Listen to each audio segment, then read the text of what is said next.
Welcome to another incredible episode of the Imagination Podcast with your host, Jared, whom is accompanied by... Izzy. What do you do? I'm a programmer. Programmer. Awesome.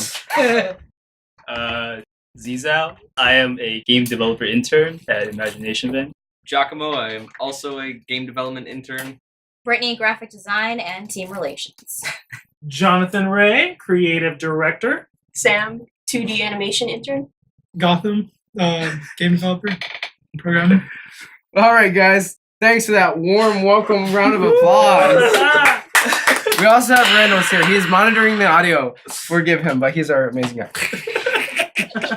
It's been a while since we had the opportunity to truly sit down and get our thoughts into words after having to make serious revisions to the project following Steam feedback and criticism. Let's jump into some of the panel outline. Console roster for Indie Assault. We have been working from the shadows for the last several months to correctly handle our new direction and funding situation. Johnny, our creative director, want to elaborate a little bit about our new vision for Indie Assault, telling the starter edition with 3 characters and then fallen combatants as DLC. Yes, so going forward, we're going to want to make sure that everyone's getting a chance to try Indie Assault, but a big problem is a lot of people either are afraid to make the jump or the characters they want aren't quite in yet. So we want to make sure you're able to go ahead and play before purchasing. So with that being said, we're going to start with a free-to-play program where you're going to be able to play the game and purchase additional characters and cosmetic items as downloadable content.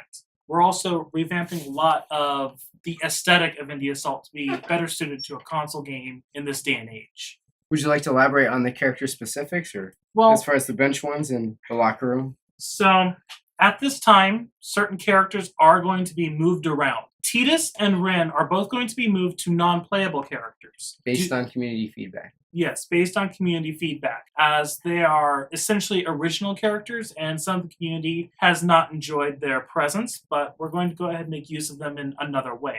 That being said, Haley will be permanently moved to the locker room, as she is from a mobile title, and currently we're going to be focusing on better zoning characters. What about Spade? Spade will also be benched, as his design is not fully reminiscent on Freedom Planet, and we're going to be reevaluating him. Got it. With the new fighters that we are in talks to incorporate, how excited is the panel that very few of them are human, diversifying from some of the criticism of the Steam launch with variety? Anyone? Well, a great thing is we have the characters forthcoming aren't just typical humans. So we do have Crow, which come on, Crow's amazing. Who doesn't love Crow? Who doesn't love the bad guy? But the next couple of characters are quite different than what we've had before. That's awesome. Let's talk about the Game Connect community. Johnny or Jared, want to share your review of what you liked and what you took away from attending the conference like Game Connection America up in San Fran. Johnny, you want to start? Or you want me to chat a little bit? Go ahead. All right, guys. So we took our project. Actually had canceled our previous project in Assault. We started working on a 3D tower defense game, so I didn't really like it. End of story, we rebooted Indie Assault. Congratulations, you guys get the exact thing you wanted, was a full-featured platform fighting game with high-end mechanics, specializing specifically in characters and environments that really push the limits. With that in mind, we've worked with bringing in new management to oversee the project, such as Jonathan Ray and a few others, to take the title in an exciting new direction. With this in mind, we're going to be moving forward with a very stern focus on esports and also social customization to it. You will now be able to further expand and extend the character's unique design by incorporating cosmetic items such as found as Team Fortress and literally any game you can pretty much download or play today. Along with, some really great outfits. We've taken directly into heart what you said about having 20 outfits at launch completely unlocked. So now there will be a ton of unlockable content and purchasable content based upon your needs. Johnny, want to detail any of the exciting vision you have, as far as the characters and or just, how it's more focused on a team-based environment? Well, one of the great things that happened at Game Connect was I got to speak to a lot of other developers and just get their insight. And also scope out some really cool new characters that we could possibly incorporate. A big thing, too, is when it comes to multiplayer games, having someone work with you is growing quite rapidly with games such as, of course, Call of Duty, the endless MOBAs, Borderlands, so many games. We want to have that connectivity, that kinetic energy between us and another player. And while the competitive scene definitely has that great balls to the wall, gritting of teeth, it doesn't really have that camaraderie. And we really want to expand upon that. So do you mean like Marvel vs. Capcom where there's tagging, or like something all new? Something all new, because we want to have that where it's two players working together. So with that being said, we want to make sure that our characters can work together in a 2v2 environment. Got it. Thank you for the update, man. That sounds exciting. It's entirely exciting. New art direction. Brittany or Sam, would you kindly share your feelings and ideas that you are excited to share about the new art direction, how you feel that it will be strengthened through our uniform art consistency moving forward, along with how you plan to really push the 2D interface of the project? Well, the new art direction is actually pretty exciting. I do like some of the stuff that we had before, but just elaborating more on that, building on it, and just making things a lot more simplistic and cleaner, but at the same time, just giving you something that like, whoa, this is really, really cool looking, like our new menus and stuff like that. Our new HUD that's going to be put in the game soon. Like, it's going to be really exciting. How do you emphasize like the theme? Before we had more of a 2D cartoony It style. was it was pretty cartoony. Now it's more of like just this like digital world almost. It's pretty much what I can say. Nice. It's like Well, thematically, what we're going for now is more like it's like an event, like a sporting event. yeah. So we want to make it big. We want to make it again exciting. I'm really using the word, but it's true. Something a spectator would want to watch. Exactly. I feel it. Very exciting. New project goal and gameplay focus. It has been a great duration, but we were stoked to introduce our new program director this week. We brought them on board to focus on improving the groundwork already laid with better balanced characters, snappier movement, and a vast push for greater detail in stages, which you can see characters and overall scenes through harnessing the power of the Unity 5 editor. This is Howard. Giacomo, would you like to discuss any of the ideas that you have for the engine moving forward? Okay, so we are giving opportunity to really build upon this foundation that's been laid out by our head developers that's been creating the game for the last year. Right now, our most important goal is to get the characters and the functionality working, and I believe after that, it's more about polishing, rather that is character balance or just minimizing bugs, because I believe that's what really separates a good game with a good concept apart from an excellent game that's going to be played for years. So at least for me, the idea right now is to gather up all the assets that all the great people in all of our departments have been producing and implementing them into the game and make it work just flawless. Incredible, man. I cannot wait to play what you guys have in mind. Giacomo or Izzy, any further details to expand upon that? I think he covered it very nicely. Super great. With GDC having passed, let's chat VR and game industry discussion. I'm going to start off and say, now that we know the price point for VR for consumers, panel, do you think that it can excel in a marketplace that is driving headfirst in a small and light direction for both phones and mobile handhelds? What superior offering does VR ultimately offer when it is essentially can only be used at home? Let me know your thoughts. Gotham, Johnny, You guys are big techies. Yeah, well, I think investing in VR would be a great thing because it's definitely going to be part of the future. But right now, it's currently only being used for gaming mostly. But I feel like it can have a lot of essential uses eventually once they figure it out, like how to use it completely. I think one of the biggest drawback right now is how expensive it is too. Yeah, but once it gets more popular, I feel like the price will adjust, and I guess it'll be more of like a common thing on the market. VR seems so gimmicky, though. To me, it's not the level to which it's useful. It's kind of like Kinect. It's like, wow, I could play with my whole body, but then you're like playing it for 10 minutes. You're like, oh god, no, give me my controller back now. To me, broke. Yeah, I unplugged that thing. I feel like they'll figure that out eventually. Right now, it's like in the early stages of VR. I mean, they don't really have it completely done yet. It's just like a new thing. Yeah, I think it's more like a fun toy you can show your friends rather than something. And I you feel like compete eventually, with. if you invest in it, it'll be great for you. It'll there's be a big potential thing in in the there. future. It has a lot of potential. I don't think it's going to be at that level until we have something like Sword Art Online, .hack, Tome level. Hacking your brain. That's going to be a while. Yeah. I mean, right now, it's literally just playing with your TV on your face. So one of the reasons Kinect fails because it involves you moving your entire body, right? Because people are lazy. If you're You still playing have a game- controller with VR. Yeah, But- VR, you're just moving your head. It just Yeah. increases your perception. So Half the time, it doesn't even listen to you. Right. Like Kinect. if I'm going to do that, Xbox. I'd rather play with a mouse. Xbox. Okay, where's the controller? Yeah, it depends. Like Xbox One, I've had that with Kinect. I pretty much just use it to go to Xbox, Netflix. I don't even do that. Netflix. It doesn't even listen to me. Why are you going to the one guide? What do you guys think about Riot Games buying out Radiant Entertainment? It was publicly announced last week, a few weeks ago, that Riot Games has, typed this up like a while back, has entirely purchased all of Radiant Entertainment and its proprietary tech for its online fighting game Rising Thunder. Now, panel, do you believe it has made this acquisition based on their tech, their games, or attempting to break into the new market with a trading card game they had been privately working on for the past year or so? Sound off. Anyone? You know who Riot Games is? They make League of Legends. Yeah. They bought This is the first I'm hearing. GGPO Radiant Entertainment. and trading card game in Rising Thunder. League blew up, and now it's throwing its money around. It's like a lot of other companies, like like Google was, Facebook buying That's true. Oculus. Facebook. Yeah. Yeah. So once a company like that gets big, they're gonna try everything and see what sticks. So that's all I see it as, is just a corporate acquisition. I was pretty interested to learn that they actually are going to be providing both the two brothers that had co-founded that company, Radiant Entertainment, also formerly known as GGPO, creative reign over what the project they had been working on to finish it and to move on to a new undisclosed project. E3 big announcements, speed round, as is out. What do you foresee to be a big game changer title this year to be announced, and do you feel it will be console exclusive?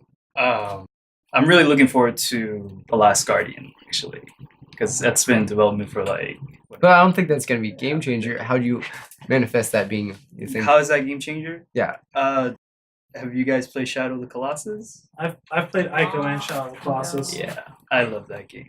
But that was more like a... The reason I brought that up is just because the game kind of connects with you at a more emotional level. And that's why, we play games sometimes. Just we want to immerse ourselves in that settings. And I was hoping that I don't know what's gonna be done with E3, so I can't say much. But hopefully, I know games that has a strong background when it comes to story and character development. I know that's gonna be the biggest game changer. Parts 3. That's what I want to hear about. Thank you. 15. Johnny, with the rumor of a Nintendo NX and PlayStation 4.5, what manufacturer really needs to step up to make strides to compete with or surpass Sony? Well, don't forget, there's also Xbox Scorpio. There's going to be. What is that? It's an Xbox One second gen. So here's the thing. Sony's $5.99. Yeah, Sony's doing a PS 4.5 mainly to support their VR and also 4K content because they're making their new 4K TVs. Correct. Microsoft's doing it because the Xbox One's native 720 and needs to be upscaled to 1080. Then there's and also the NX is because the Wii U has been so far fairly much a commercial failure in comparison to previous Nintendo consoles. So that being said, Sony, I feel like they're banking on tech. They're not so much developing games as they're developing hardware for games. Microsoft and Nintendo have been doing well with their own IPs, however their hardware is underpowered. In order to keep up with Sony, they're going to need that level of hardware. That being said, Nintendo mainly needs to they need to be relevant so other companies can bring their games to it. And not just early on, oh, don't worry, you got Dead Rising 3. Yeah, that doesn't matter. Where's Batman Arkham Knight or Grand Theft Auto 5? It needs games like that on the NX for it to stay relevant. Right now, it's a cool, the Wii U is a great distraction. I love playing Smash, love playing Pokken Tournament, but I'm going to spend most of my time on my Xbox One and PS4 because they have a wider variety of games. Where your friends are at playing, obviously some of the industry's most hottest title, which is Overwatch and several other big mainstream titles like Uncharted. Exactly. You bring up a great point. Discussing the strides and the differences between the big three. Let's expand upon that a little bit further.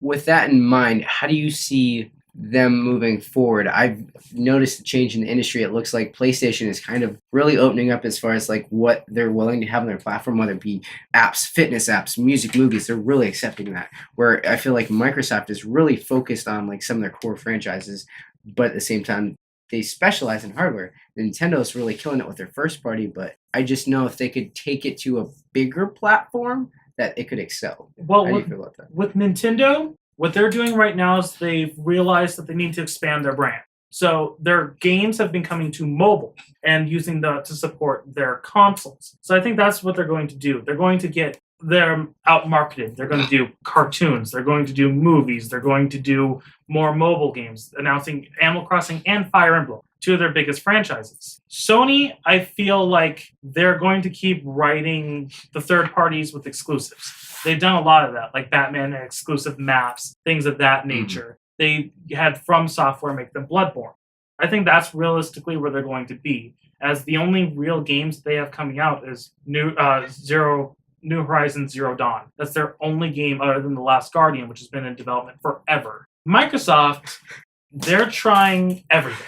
They're throwing whatever they can at the wall to see what sticks. They had Quantum Break. They're doing Gears of War 4, a new Forza, Scalebound, which is a Platinum Games title. That'd be sick. Yeah. So, and both Sony and Microsoft are talking about VR, while Nintendo's talking about a unified platform portable thing, which makes sense for Nintendo since they own the portable market when it comes to high-octane video games, not counting mobile. I mean, who doesn't want to play like Donkey Kong Country on their freaking little DS? Yeah, it's definitely possible, especially with the chipsets NVIDIA's creating and whatnot in the industry. It's definitely impressive, to see not only the tech, but also just the creative solutions we've been seeing in the industry, whether it be with Overwatch or different bigger titles. Just the blending of the genres, I think, is a really amazing feature that 5-10 years ago we never would have thought of, a game like Borderlands or something, it could statically take two drastically different, basically genres. It's all about finding the right genres to go together. Borderlands works because it's mixing together the first-person shooter with an MMO-style RPG, which those can easily go well together. But if you're making something like, let's say, a platformer that's also a soccer game that's 2D, you're going to have you have hashtag IRB, and it feels really weird. It's not, I didn't enjoy that game very much just because it felt odd. Right. That's why it was free. Thank you, guys. That's the last person in the hot seat. Brittany, what do you foresee as a big evolution of the game industry, whether it be working VR, esports, or mobile social gameplay experiences that are shared with millions through Twitch? Sound off. I don't know. I mean, I still like the idea of VR. I agree with you guys. We're just not, technology's just not there yet for it to be where it should be. They have VR paintball and stuff like that, which sounds a lot better than actually playing it in a video game stage. It's just totally not there yet. Again with Connect, the idea is very cool, but it's still, for me, it's just a gimmick. I really don't even use my Kinect anymore. It's totally unplugged. It broke for no reason.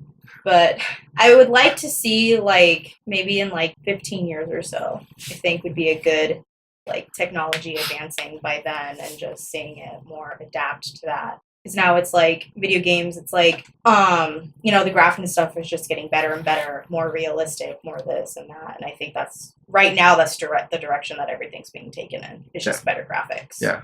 Better stories, hopefully. Hopefully, we'll see. Uncharted kind of pushed it for novel storytelling, but Yeah. Order 1888, I mean, give or take how much it might be paying here Well, in the office. 1886 was realistic. They should have just made that a movie. Yes. But it was I would have watched the hell out of that. Oh my god, visually it looked gorgeous. But I think with VR, a big thing is they're not choosing the right genres to make these games. I mean, imagine Yet, though. Huh?